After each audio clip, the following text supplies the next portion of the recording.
Reporter impact motor വാഹന വകുപ്പിന് സേവനം തുടരാൻ സീഡിറ്റ് സർക്കാർ ഇടപെടലിന് പിന്നാലെയാണ് തീരുമാനം. വൻ തുക കുടിശ്ശികയായതോടെ കഴിഞ്ഞ 17-നാണ് സീഡിറ്റ് സേവനം അവസാനിപ്പിച്ചത്.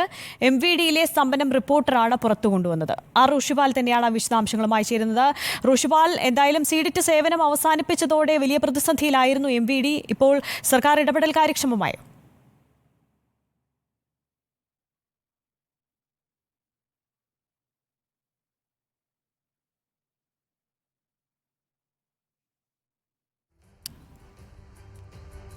മോട്ടോർ വാഹന വകുപ്പിന് സേവനം തുടരാൻ സീഡിറ്റ് തീരുമാനിച്ചിരിക്കുന്നു. സർക്കാർ ഇടപെടലിന് പിന്നാലെയാണ് ഈ തീരുമാനമുണ്ടായത്. വൻ തുക കുടിശ്ശികയായിരുന്നു നേരത്തെ. അതോടെ തന്നെ സീഡിറ്റ് സേവനം അവസാനിപ്പിച്ചിരുന്നു. ഇത് വലിയ പ്രതിസന്ധിയിലേക്ക് നീക്കിയിരുന്നു. MVD ഉൾപ്പെടെ റിപ്പോർട്ടറാണ് ഈ വാർത്ത പുറത്തു കൊണ്ടുവരുന്നത്. റോഷിപാലാണ് വിശദാംശങ്ങളുമായി ചേരുന്നത്. റോഷിപാൽ, സീഡിറ്റ് പ്രവർത്തനം അവസാനിപ്പിച്ചതോടെ വലിയ പ്രതിസന്ധിയിലായിരുന്നു MVDയും.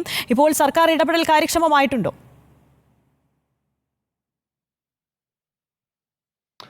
MVDക്ക് 2010 മുതലായിരുന്നു സീഡിറ്റ് ഈ സർവീസ് നൽകിക്കൊണ്ടിരുന്നത്. സേവനങ്ങൾ അത് എല്ലാ പ്രാഥമിക സേവനങ്ങൾ മുതൽ അത് ടെക്നിക്കൽ ആകട്ടെ എല്ലാ സേവനങ്ങളും സീഡിറ്റ് ആയിരുന്നു. സീഡിറ്റ് തമ്മിലുള്ള ദീർഘകാല കരാറായിരുന്നു.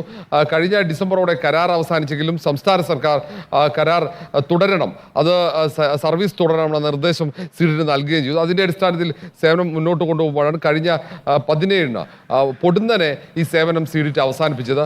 ഏതാണ്ട് നവംബർ മുതലുള്ള കുടിശ്ശിക ഇപ്പോഴും തീർത്തിട്ടില്ല MVD എന്ന് പറഞ്ഞുകൊണ്ടാണ് പെട്ടെന്ന് ഈ MVDക്ക് നൽകുന്ന സേവനങ്ങൾ സീഡിറ്റ് അവസാനിപ്പിക്കുകയും ചെയ്തത്. 200 ജീവനക്കാർ, സീഡിറ്റിൻ്റെ കരാർ ജീവനക്കാർ അവിടെ ഉണ്ടായിരുന്നു.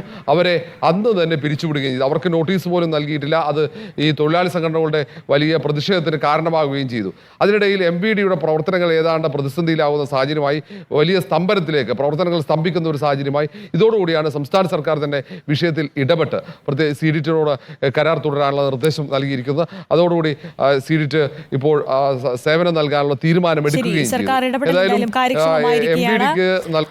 ഋഷിപാലാണ് വിവരങ്ങൾ നൽകിയത്.